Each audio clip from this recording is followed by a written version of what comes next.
Sagittarius, ito yung third week of November reading mo. November 15, 16, 17, 18, 19, and 21. Pero kung mapanood mo ito after those dates, wala namang problema. Sagittarius, kung bago ka dito at mahilig ka sa mga ganitong readings, don't forget to subscribe sa aking YouTube para updated ka ng mga readings, pati na rin yung aking FB, Instagram, and TikTok. Paki-like and follow. At kung gusto mo inquire about personal reading, send ka lang ng PM sa aking Facebook page. Reminder, Sagittarius, hindi magre-resonate lahat-lahat sa iyo ito since ito ay hindi personal reading. So, kunin lang aning mga tumutugma para sa inyo. Sagittarius, ito yung overall energy ng third week of November ninyo. Third week of November. Yan. Ito yung ating guide. So, tignan nyo na lang dito. Kung hindi nyo pa alam yung symbol ni Sagittarius, ayan. Okay, ayan yung symbol ni Sagittarius. Overall energy mo, third week, is the Nine of Wands.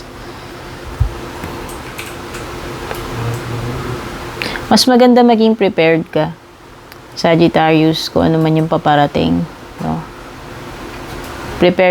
Dapat prepared ka, lalo na for the worst or worst. Okay?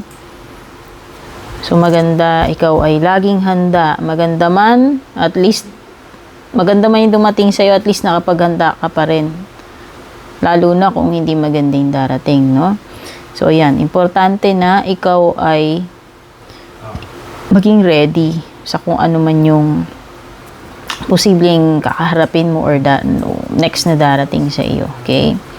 So, sa tingin ko naman dito, if ever, kung ano man yung darating sa iyo, no? Mukhang magiging strong ka naman, no?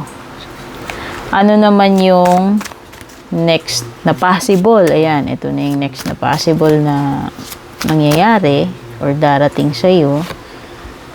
Three of Cups. Wow! Alam mo kung anong darating sa iyo, Sagittarius? Opportunities. Ang ganda ng energies, no? Joyful, ha? Take note. Oh.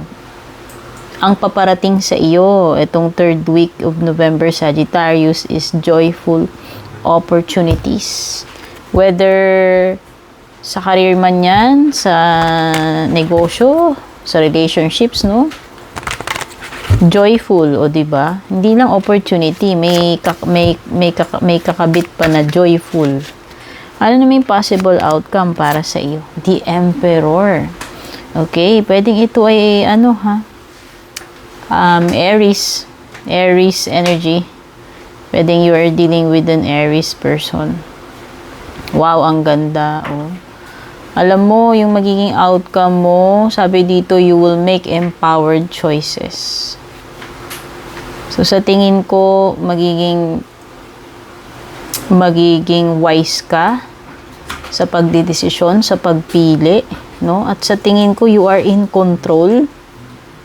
Very strong yung energy mo dito na you are in control, capable,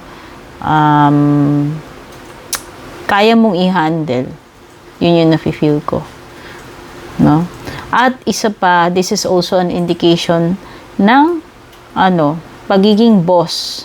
Okay? Boss energy, whether, yun nga sabi ko, pwedeng ikaw ay confident, capable, or pwedeng this is a sign of promotion. So, ayan ha. Ang ganda, diba? Ayan, no, meron kang joyful opportunities. Ito yung next And then, ito yung outcome. So, pwedeng iba sa inyo, malaki yung chances na mapopromote kayo. Aangat yung position ninyo, aangat yung sweldo. Okay?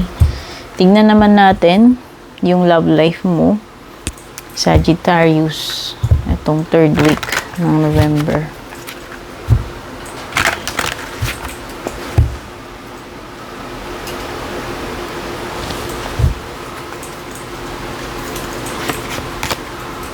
Releasing. Ang ganda rin ng energy mo. No? Kasi ang ibig sabihin lang nito, bibitiwan mo na yung dapat mong bitiwan pagdating dyan sa love life mo.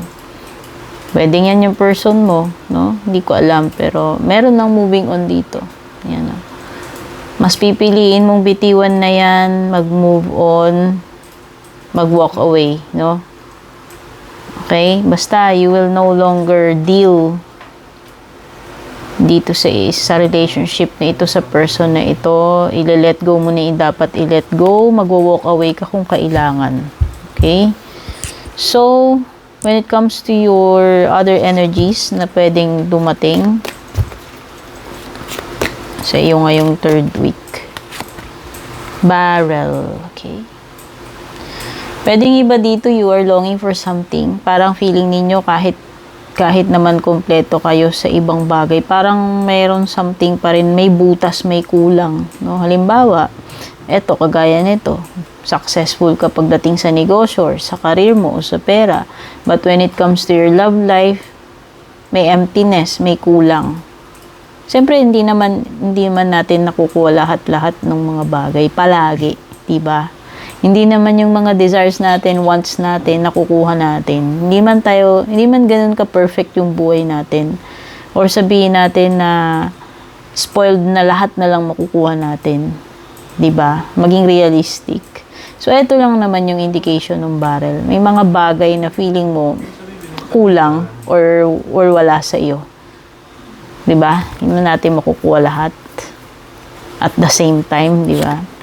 So, meron ka ring success, o 'di ba? At least hindi mo man makuha yung gusto mo or feeling may kulang about your love life, at least successful sa pagdating sa ibang bagay, like sa career mo, kasi parang nangangamoy promotion diyan. Oh, it's still a blessing, no, na dapat maging thankful and grateful ka, Sagittarius, no? Kasi hindi naman, yun nga sabi ko nga, hindi man lahat ibibigay sa atin ng sabay-sabay. No? At saka hindi naman, hindi naman forever na ganito rin yung empty ito. Malay mo naman, balang araw or sa mga susunod. 'Di ba? Yan naman yung ipagkaloob sa iyo. Okay? Ano lang naman to, kung paano natin tinitignan yung buhay natin, kung paano naman natin ma-appreciate or paano tayo maging masaya sa kung ano muna yung binibigay sa atin at the moment. 'Di ba? Closing message, advice para sa iyo, Sagittarius, ngayong third week ng November.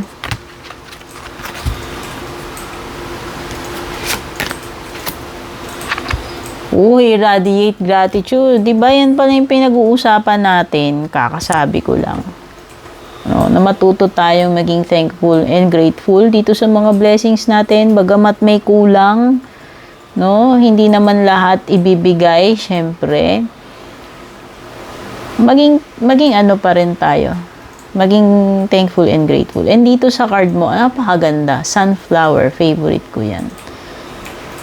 So, sabi nila yung sunflower radiates positivity. Napaka-bright, diba? Tingnan mo. Masaya nung kulay niya. Parang yung sun card, dilaw na dilaw. Parang yung araw, kaya nga sunflower tawag sa kanya. So, nakikita ko dito, you will radiate gratitude.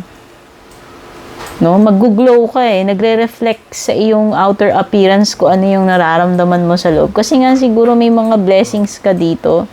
No, although pagdating sa love life mo may releasing, pero siguro ikaw ay still an optimistic and positive person. Syempre, siguro naman hindi mo naman iniisip na katapusan na ng mundo mo porque i-release mo itong relationship na ito, itong love life mo, no?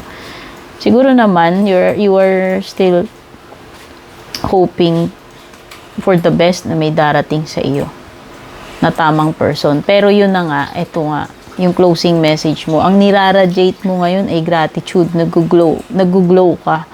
Dahil ikaw ay feeling positive inside. Punong-puno ka ng gratitude. Kaya nga na-attract mo itong mga blessings na ito. O, diba? Congrats, Sagittarius. At least may nangangamay promotion at success para sa iyo. Sana nagustuhan mo to. Don't forget to like and share. Take care and God bless.